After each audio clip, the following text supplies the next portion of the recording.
professionnel de l'addiction et usager de drogue, et donc créateur de l'association Usagers de drogue, ce qui me donne une double perspective que je trouve plutôt intéressante. Donc je vais vous parler de Psychoactif, de comment il a été créé, de ce qu'il apporte aujourd'hui aussi aux usagers, mais aussi aux chercheurs et aux professionnels de l'addiction. Psychoactif a été créé en 2006 d'un besoin. En fait, comme à chaque fois, les projets d'autosupport sont créés d'un besoin qui n'est pas satisfait par le dispositif institutionnel. Et là, le besoin pas satisfait, c'était quoi? C'était qu'on pouvait parler de son arrêt des drogues en allant dans les groupes tels que les narcotiques anonymes. Je pense que vous connaissez, c'est des groupes où on va pour soutenir son arrêt. Mais on pouvait, si on était usager de drogue, on ne pouvait pas parler de comment on a envie de prendre des drogues, de comment réduire les risques, comment prendre son traitement de substitution aux opiacés. Il n'y avait aucun groupe pour pouvoir parler de ça. Et on s'est dit, avec deux ou trois personnes, eh ben, on va essayer de créer un site autour de ça. Voilà. Ça, c'est le début. Au début, ça va aller assez doucement. On va passer par l'association ASUD à un moment donné, est hébergé par l'association ASUD, mais bon.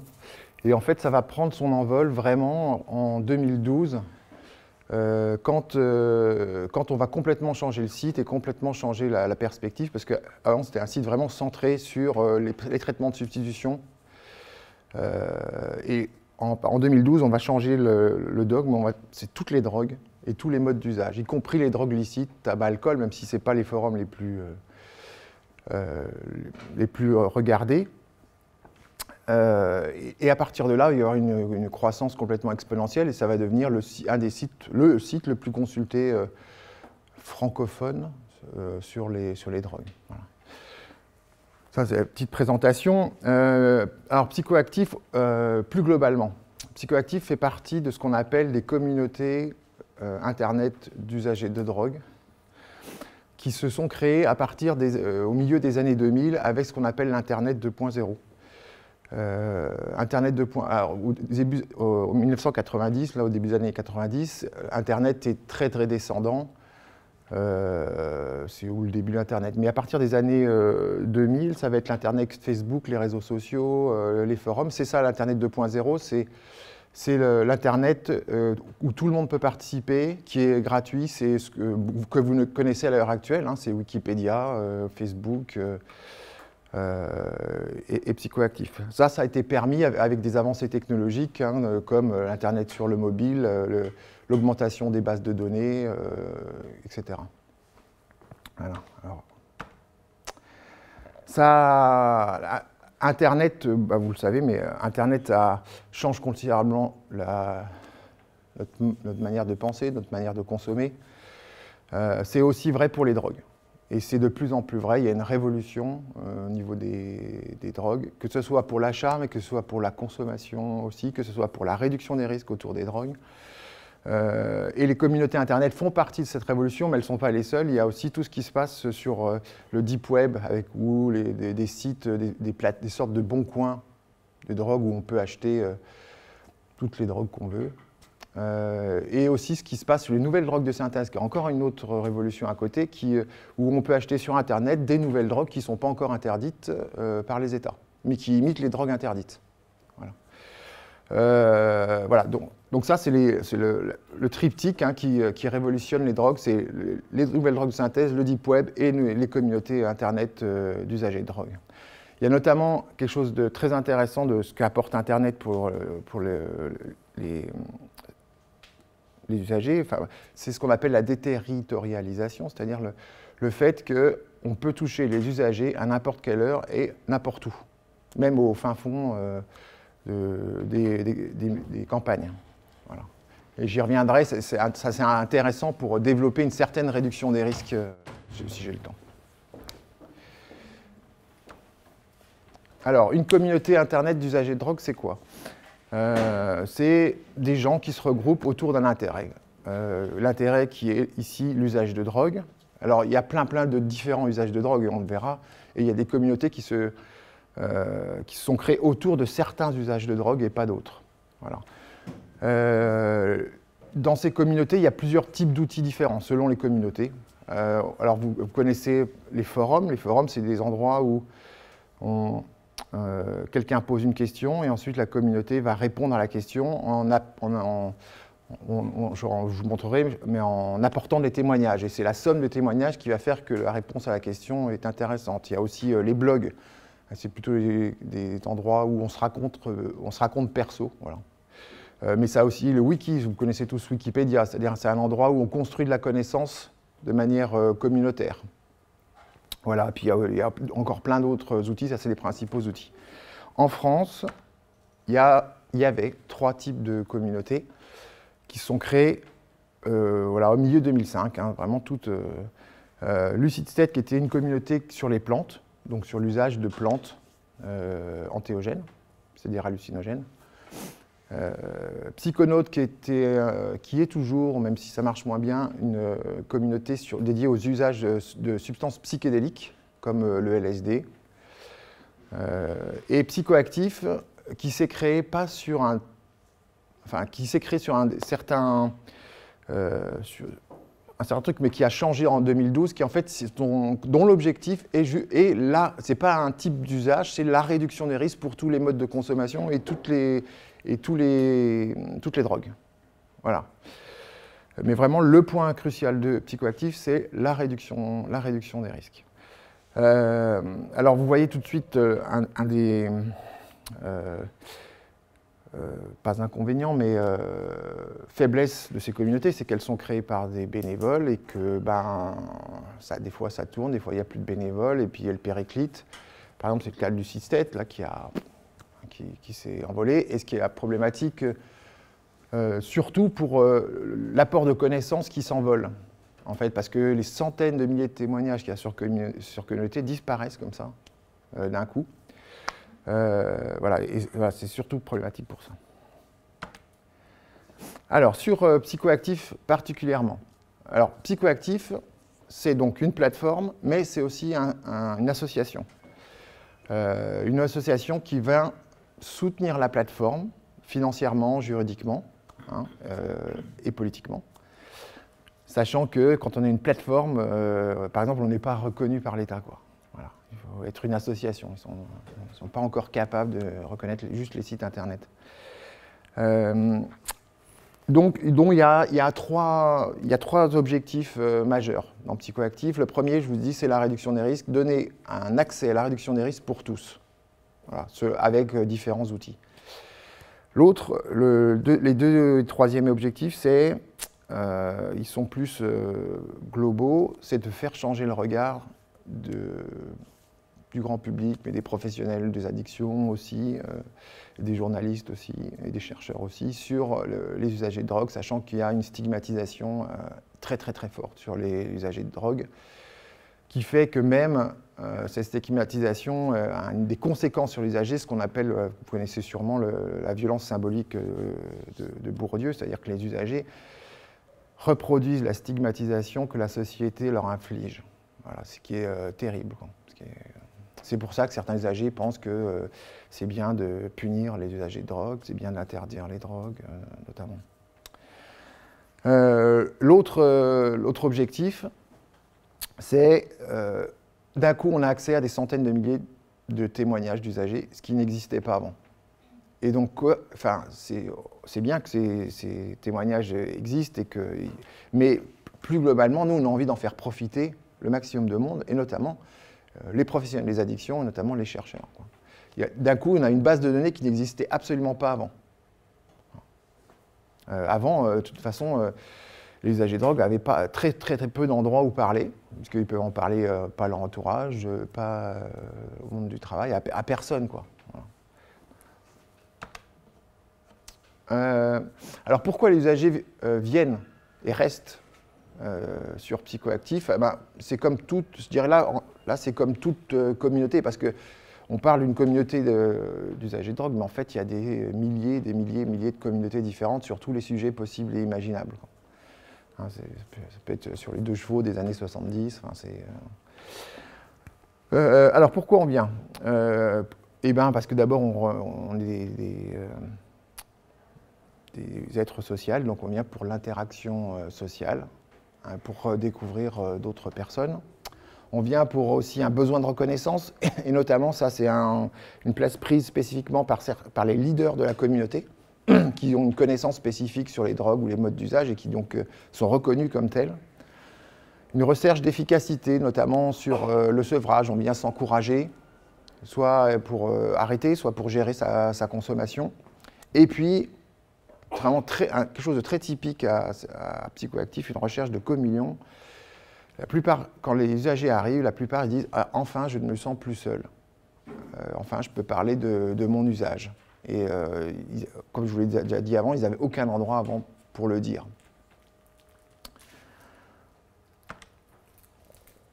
Qu'est-ce que viennent chercher les usagers? Ça, c'est un petit sondage qu'on avait fait il y a 2-3 ans.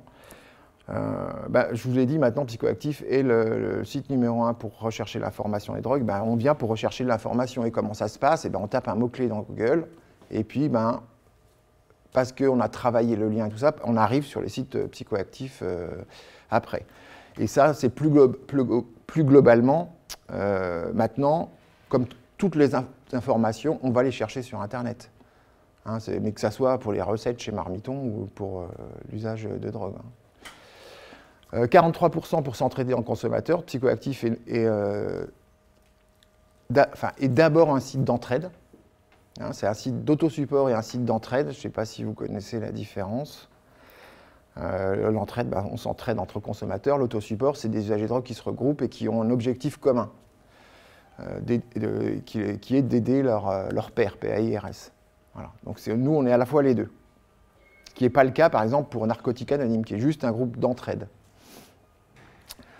Je passe vite, juste 15% quand même pour améliorer sa pratique professionnelle. Donc en fait, il y a plein de professionnels qui viennent sur Psychoactif pour lire et pour voir ce qui se passe.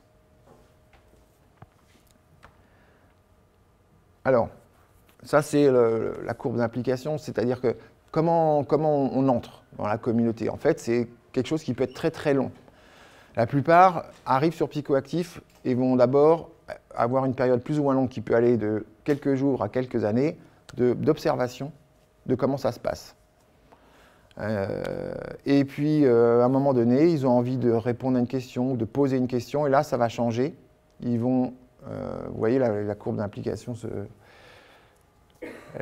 la pente augmente. En fait, ils vont vraiment s'impliquer dans la communauté à partir du moment où ils vont participer. Voilà. Pour participer, on ne peut pas participer si on ne s'inscrit pas, si on n'a pas un pseudo. C'est-à-dire qu'il faut... en fait, nous, alors vous vous doutez, pour les usagers de drogue, on essaye que maximum ça soit anonyme et qu'ils aient le moins de choses à rentrer possible pour pas qu'il soit possible à identifier. Mais au moins, ce qu'on leur demande, c'est un pseudo, c'est-à-dire une espèce de surnom, deux, un email aussi pour qu'ils puissent, alors en faisant attention bien sûr, parce que l'email souvent c'est le nom-prénom, donc même si nous c'est protégé sur des bases de données, on n'est absolument jamais à l'abri d'un piratage, quoi. Et n'importe quel site, de toute façon, ne faut pas se leurrer, peut être piraté un jour ou l'autre. Donc on essaie de faire très gaffe à ça et qu'ils utilisent des mails qui ne soient pas nom-prénom, on leur dit. Et puis, voilà. Et puis un avatar qui est une sorte d'image qui nous représente. Voilà. Voilà, il y a quelques pseudos là, qui en fait disent beaucoup de la personne quand même. Hein. Ça, c'est la page d'accueil de Psychoactif. Alors vous voyez, bon, c'est construit. Ouais, alors, non, on ne voit pas après. Non. Bon, vous voyez.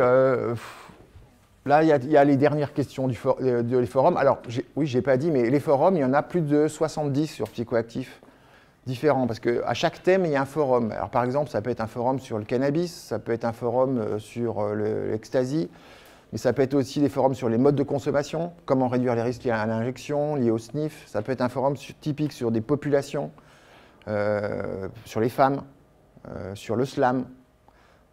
Voilà, donc il y a 70 différents qui croisent un petit peu tout ça.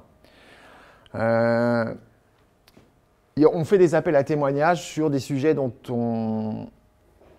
alors, soit qui nous sont demandés, notamment par les professionnels, soit qu'on pense qu'ils peuvent apporter à la communauté. Par exemple, hier, j'ai été à un colloque qui était sur la participation des usagers dans les structures addicto. En gros, c'est est-ce qu'on demande aux usagers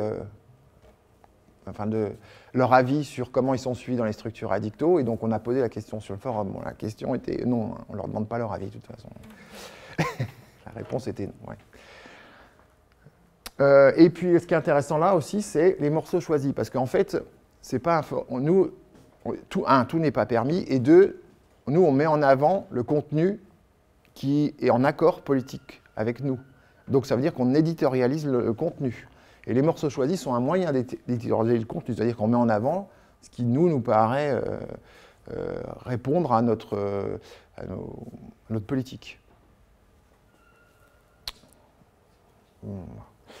Alors, ça, bon, après, on va rentrer dans un forum. Par exemple, là, on va rentrer dans le forum LSD. Bon. Alors, vous voyez, c'est quelques questions. Bon, c'est les 5 premières questions. Comment vérifier que c'est du LSD? Quelle est la dose? Que boire pendant que je prends du LSD? Enfin, il y a tout type de questions dont on n'imaginerait même pas que ça puisse être des questions, des fois.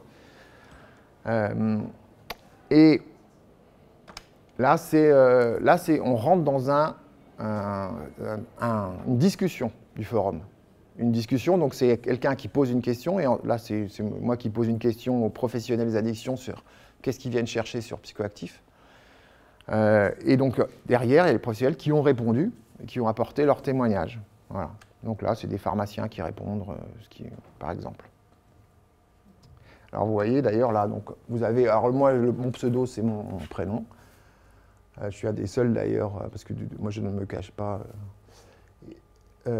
parce que je peux aussi. Et ça c'est l'avatar, on appelle l'avatar. Alors,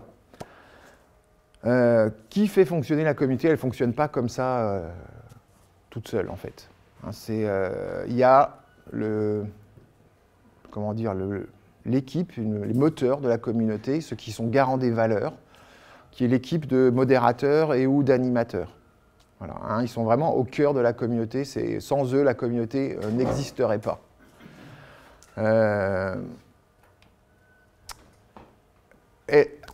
Alors, on a une équipe d'une vingtaine de personnes qui sont complètement bénévoles. On n'est que des bénévoles, d'ailleurs.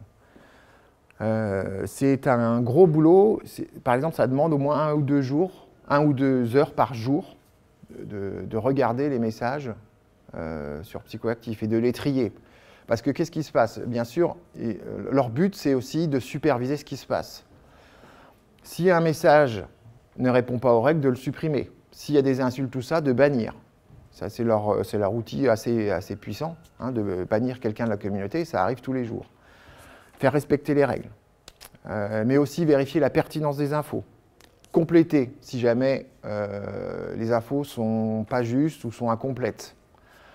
Et puis, il y a aussi, alors chaque modérateur a 1 ou 2 forums à gérer, parce que de toute façon, ce n'est pas possible. Il y a plusieurs centaines de messages par jour, on ne peut pas tout lire. Mais il y a aussi, là où c'est psychoactif et une vraie équipe, c'est que du coup, il y a une coordination de l'équipe au jour le jour, dans un forum propre, où on discute de ce qui se passe sur psychoactif.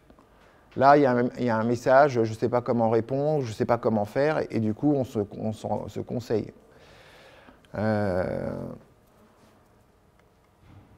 Et puis, il n'y a pas que ça, c'est-à-dire qu'il y a aussi des réunions 2 à 3 fois par an qui sont extrêmement importantes parce que justement pour se connaître beaucoup plus, et puis parce que plus on se connaît hors du forum, plus ensuite ça va rouler pour le forum. Hein. Il y a une synergie de toute façon qui est aussi valable entre, j'y reviendrai, je ne sais pas, entre les gens qui sont sur la plateforme et les rencontres hors de la plateforme. Parce que aussi on fait maintenant beaucoup de rencontres pas avec l'équipe, mais avec les membres hors de la plateforme. Pour devenir modérateur, il y a tout un processus qui dure des années. C'est-à-dire qu'au début, l'équipe repère quelqu'un qui pourrait aller, c'est-à-dire quelqu'un qui a... alors, c'est quelqu'un qui a des compétences sur un sujet précis, quelqu'un dont on pense qu'il pourrait bien s'accorder avec l'équipe. Ça, c'est aussi vachement important. Et puis, on va le coopter. On va lui demander de venir dans l'équipe. Au début, il va venir dans l'équipe, il n'a pas de pouvoir. Pendant 1 ou 2 ans, il va apprendre. Et puis, ce qu'on appelle un animateur. Et puis, au bout de 1 ou 2 ans, en fait, il va devenir un modérateur avec tous les pouvoirs possibles, notamment celui de bannir et de censurer. Voilà.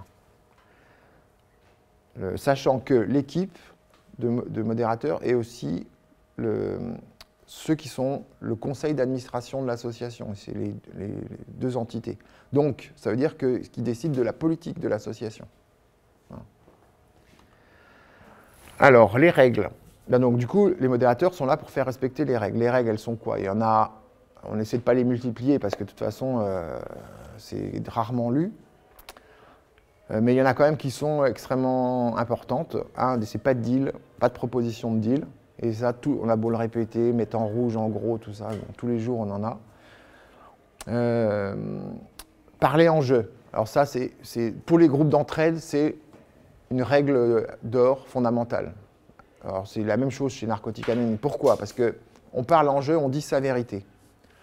Si c'est notre vérité, c'est tout en fait entendable par quelqu'un d'autre que sa vérité soit complètement différente. Voilà. Et du coup, ce n'est pas de généralité. Sur ah, moi, je pense que. Ah non, ça, on n'en veut pas. On veut du témoignage. Les journalistes, on en veut. Enfin, en fait, le problème des journalistes, c'est qu'ils veulent du brillant, ils veulent des usagers dans le caniveau. Et qu'en fait, ils reproduisent la stigmatisation sur l'usager. Donc en fait, on a des demandes tous les jours, mais on travaille très peu avec les journalistes. Voilà. Malheureusement. Bon, ça, c'est quelques-unes des règles. Il y en a plus. Hein. Il y en a plus. Je veux dire, on vient dans la communauté par Google, très, très majoritairement. Hein, on tape un mot-clé et puis on découvre psychoactif. Voilà. Après, il y a un peu, on est sur les réseaux sociaux aussi. Il y a un peu les professionnels des addictions, un peu le bouche à oreille entre usagers qui envoient vers psychoactif aussi. Voilà. Mais majoritairement. Alors, la question, mais bon, elle date un peu cette question, la question du virtuel et du réel. Est-ce que c'est que le virtuel psychoactif? Bon, je pense qu'on n'en est plus là. Enfin, c'est une question des années 2000, mais surtout. Ce qui est intéressant, ce que je vous disais il y a quelques instants, c'est ce qu'on s'aperçoit, c'est que plus on fait des événements à côté, plus ça devient riche dans la communauté. En fait, plus il y a un groupe qui se connaît à côté, plus ensuite il donne des réponses, s'implique dans la communauté. Il y a une synergie incroyable entre la plateforme et les rencontres. Alors du coup, on fait des rencontres. Par exemple, sur la région Île-de-France, on fait des rencontres maintenant tous les mois qu'on appelle les rencontres psychoèdes, mais on en fait aussi, quand c'est possible, partout en France, pour que les membres puissent venir se rencontrer, puissent venir nous connaître, puissent aussi adhérer. Parce que l'idée derrière aussi, que je n'ai pas dit, mais derrière, il y a ça, la plateforme. Et derrière, l'idée de Psychoactif, c'est de faire une association d'usagers de masse, en fait, qui puissent avoir un poids politique. Pour faire changer un peu la donne au niveau des lois. Notamment la fameuse loi qui pénalise les usagers de drogue et qui les envoie en prison pour usage. Voilà. Donc à terme, c'est ça quand même, hein, notre vue politique, c'est quand même ça, devenir une association de masse pour avoir un poids politique. Alors notre façon de travailler, c'est la façon de travailler de l'autosupport et de travailler avec l'expérience de l'usager, ce qu'on appelle l'éducation par les pairs ou la théorie de l'apprentissage social. Il y a des dogmes, hein, comme le non, qui sont aussi les dogmes de la réduction des risques. Par exemple, le non-jugement de l'usage de drogue. Voilà, c'est-à-dire, user des drogues, c'est ni bien, c'est ni mal, c'est un fait. Voilà, ce qui veut dire quoi? Qu'on n'est pas là pour inciter, mais on n'est pas là non plus pour décourager l'usage de drogue. Le produit n'est pas la source de tous les problèmes. Voilà, hein, un produit, c'est toujours avec un individu et un contexte, et il faut toujours voir la trilogie, quoi. Dans la RDR, le produit n'est pas le fléau, quoi. C'est pas le fléau qu'il faut abattre, quoi. Ça ne marche pas comme ça. La bientraitance aussi, qui peut être, enfin, comment dire, c'est pas de manipulation de l'usager. Voilà. Bon, je ne vais pas développer parce que ça.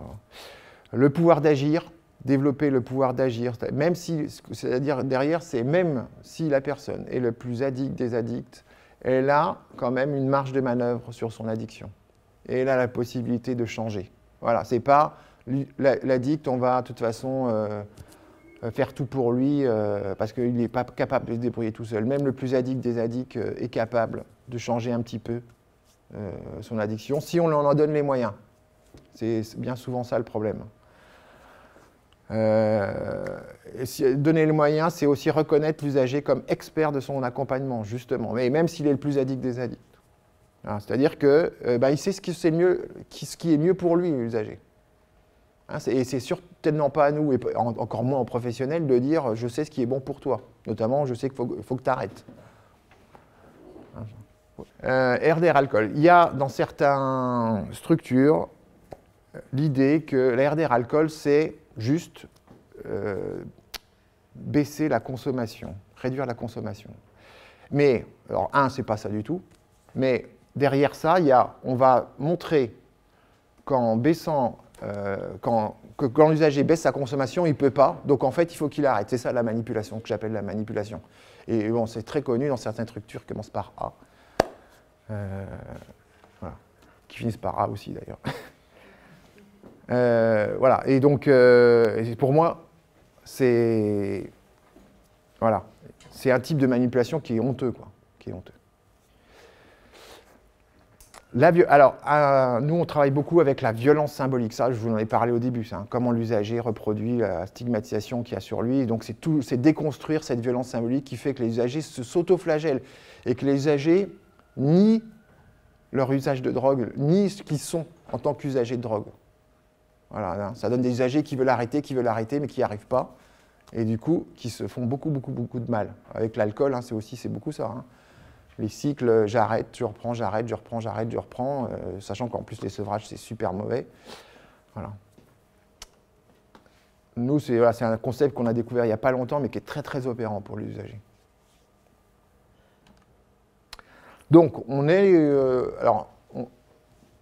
de l'éducation par les pairs, de l'apprentissage social. C'est quoi la théorie de l'apprentissage social? C'est donner des modèles positifs aux usagers pour que les autres usagers s'identifient et adoptent les manières de consommer ou les manières de gérer les risques de certains usagers.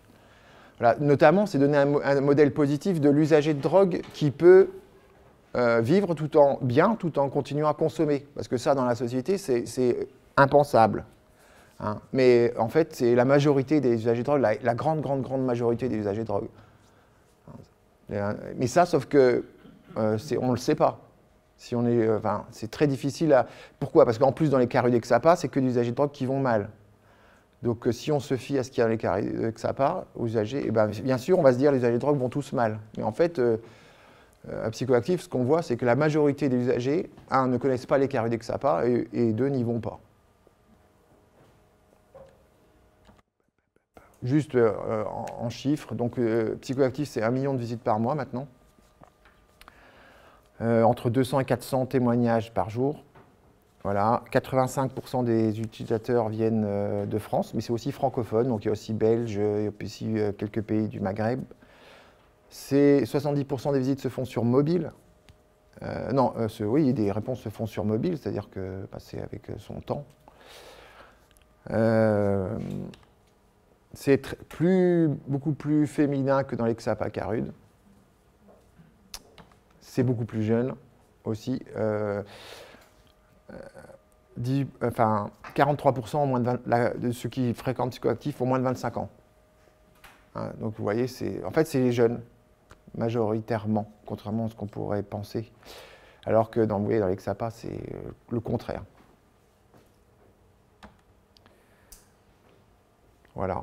Donc, et puis en final, Psychoactif, c'est un renouvellement de l'autosupport qui a eu son heure de gloire avec Asud fin des années 90, début des années, mais les Asud se sont beaucoup épuisés et donc Internet permet du coup un renouvellement de l'entraide et de l'autosupport entre usagers. Et ça, c'est l'apport majoritaire de ces communautés. Voilà.